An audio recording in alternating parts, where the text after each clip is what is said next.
Bonjour à tous, bienvenue sur votre chaîne L'Esprit de la Prophétie.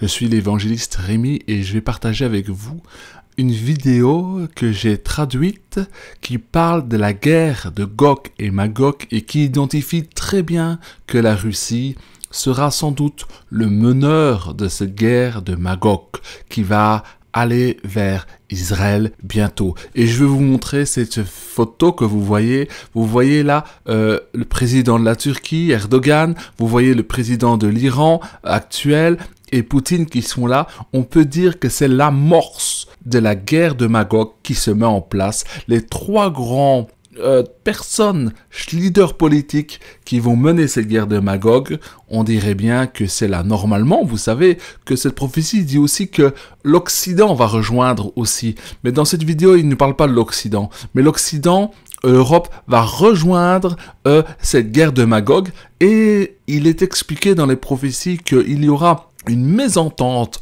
entre ces trois-là et l'Europe, et qu'ils vont s'entretuer aussi.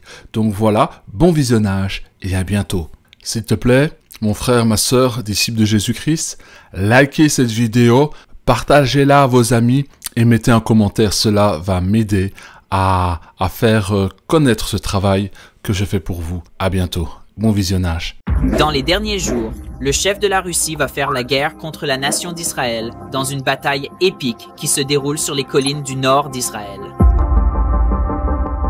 Iran, d'Inde, Libya et Soudan uniront leurs forces avec la Russie dans un effort pour détruire la nation d'Israël une fois pour toutes.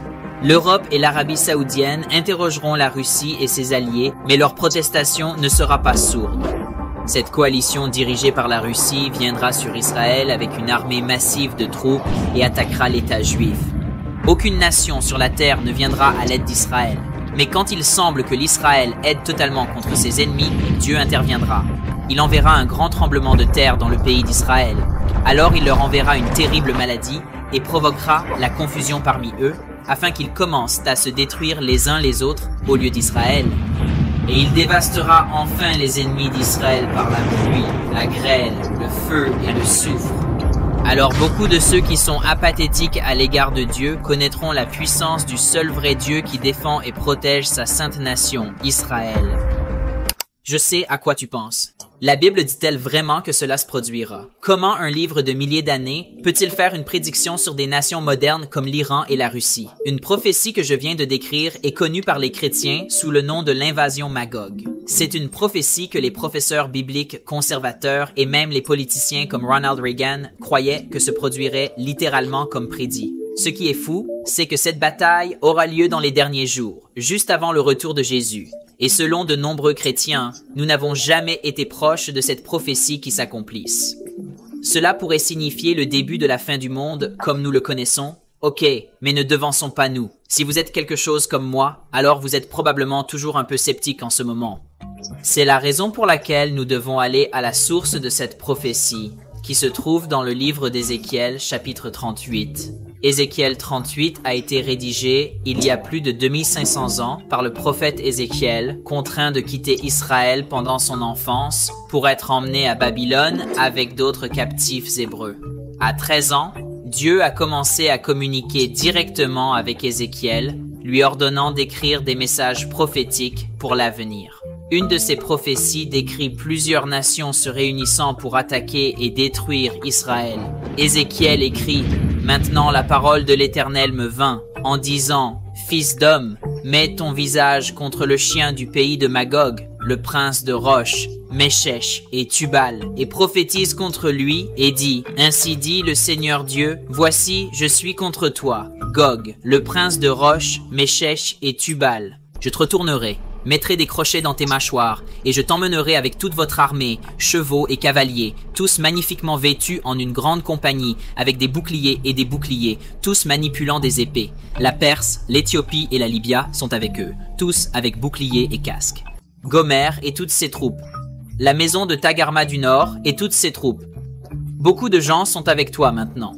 Il y a beaucoup de noms mentionnés dans ces 6 premiers versets qui semblent un peu bizarres à vous et à moi, mais quiconque vivait à l'époque d'Ézéchiel aurait saisi exactement à qui écrivait Ézéchiel. Chaque nom mentionné dans Ézéchiel 38 était une nation bien connue au 6e siècle avant JC, à l'exception du nom Gog, que nous entrerons dans un instant. Voyons si nous pouvons utiliser l'histoire et l'archéologie pour localiser où se trouvait chacune de ces nations anciennes sur une carte du monde à l'époque d'Ézéchiel. Commençons par la première nation mentionnée, Magog. Le texte lui-même dit que Magog est situé dans les parties les plus éloignées au nord d'Israël. Regardez ce qui se passe lorsque vous tracez une ligne d'Israël au pays le plus loin et vous finissez dans ce que vous appelez aujourd'hui la Russie. En fait, la capitale de la Russie, Moscou, est presque exactement au nord de la capitale d'Israël, Jérusalem. Mais même après avoir appris cela, j'étais toujours sceptique. Quels peuples anciens vivaient dans la région que nous appelons aujourd'hui la Russie? Et quelqu'un les connaissait à l'époque comme Magog? Pour répondre à cela, nous devons faire quelques fouilles. Littéralement. Regardez cette ancienne momie. Elle est connue sous le nom de la princesse de glace sibérienne et a été retrouvée dans les années 1940 avec d'autres corps anciens entièrement conservés dans le sud de la Russie. Les archéologues croient que peu après leur enterrement, les tombes ont été inondées de pluie qui a gelé, conservant les corps, ainsi que de nombreux autres artefacts, tous appartenant à un groupe de peuples anciens vivant dans le pays que nous connaissons aujourd'hui sous le nom de Russie. Et devinez quoi? Quelle période? Ces artefacts sont datés il y a 2500 ans, et si vous vous souvenez, c'est la même époque que Ézéchiel a écrit sa prophétie sur l'envahissement de Magog du Nord. Ce qui est étonnant, c'est que des artefacts comme ceux-ci ont été trouvés dans toute la Russie. Vous pouvez aller aujourd'hui au musée de l'Ermitage de Saint-Pétersbourg et trouver plus de 20 000 objets en or qui repointent tous sur les mêmes anciens habitants dans le pays que nous connaissons sous le nom de Russie. Alors qui étaient ces anciens? Ils étaient appelés les Scythiens et de nombreux érudits croyaient que les tribus slaves qui deviennent plus tard les Russes étaient des descendants des Scythiens. L'histoire nous dit que ce sont des archers experts qui pouvaient frapper n'importe quelle cible avec une flèche en montant en arrière sur un cheval à plein galop. Mais une chose pour laquelle ils n'étaient pas connus, c'était la miséricorde.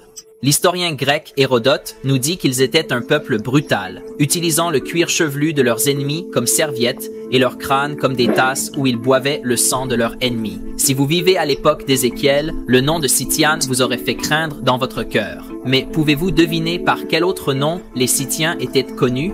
Écoutez ce que l'ancien historien Joseph écrit. Magog fonda les Magogiens, mais qui étaient par les Grecs appelés Scythiens. De nombreux autres historiens affirment également ce lien entre le nom Magog et les Scythiens. Avec toutes ces preuves, nous pouvons placer Magog ici avec confiance. Mais qu'en est-il du prochain nom mentionné, Roche? Jetez un œil à ce cylindre à 10 faces trouvé dans l'ancienne ville de Ninive. Ce cylindre fut inscrit pour un roi assyrien qui vécut 100 ans avant Ézéchiel. On y mentionne les noms de nombreuses nations, dont Roche. En fait, les Assyriens n'étaient pas les seuls à connaître un endroit appelé Roche. D'autres documents, y compris des inscriptions égyptiennes, décrivent un endroit appelé Roche situé au-dessus de la mer Noire dans ce qui est aujourd'hui la Russie. Maintenant, avant d'arriver à ces autres nations mentionnées, nous devons parler de ce chef militaire que la Bible appelle Gog.Gog. La Bible appelle cette personne le prince de Roche du pays de Magog. Donc, sur la base de ce que nous venons d'apprendre sur Magog et Roche, identifié avec la terre que nous connaissons comme la Russie, Gog doit être un dictateur puissant sur cette terre, avec un grand nombre d'armées à sa disposition. Pouvez-vous penser à quelqu'un aujourd'hui qui correspond à cette description? Ok, maintenant je ne dis pas que Poutine est Gog. Ce que je dis, c'est que si la bataille d'Ézéchiel 38 devait se produire aujourd'hui, Poutine serait certainement adapté à la description de Gog. La chose importante à savoir, c'est que Gog est le titre d'une personne, pas un lieu. Tout comme nous utiliserions le mot tsar ou sultan, Gog est un titre qui signifie dirigeant. Alors maintenant que nous savons qui dirige cette grande armée du Nord, qui sont ses alliés? Eh bien, les prochains noms mentionnés sont Meshech et Tubal. Ces gens étaient connus sous le nom de Mushki et Tabal par les Assyriens et Muskoï et Tibarénois par les Grecs. Je l'ai probablement mal dit. Quoi qu'il en soit, les inscriptions assyriennes et les écrits grecs placent ces gens dans le pays de la dinde moderne. La prochaine est la Perse. En 1971, l'Iran célèbre son centenaire en 2005, non seulement comme nation, mais aussi comme État et monarchie. Ce que beaucoup ne savent pas sur l'Iran, c'est que le pays avait été appelé Perse jusqu'en 1935. C'est parce que les Iraniens sont les descendants des Perses, qui, à l'époque d'Ézéchiel, se développaient lentement en un empire énorme, qui finirait par contrôler la majeure partie de l'ancien monde proche de l'Est. En fait, la plupart des Perses n'aiment même pas être appelés Iraniens.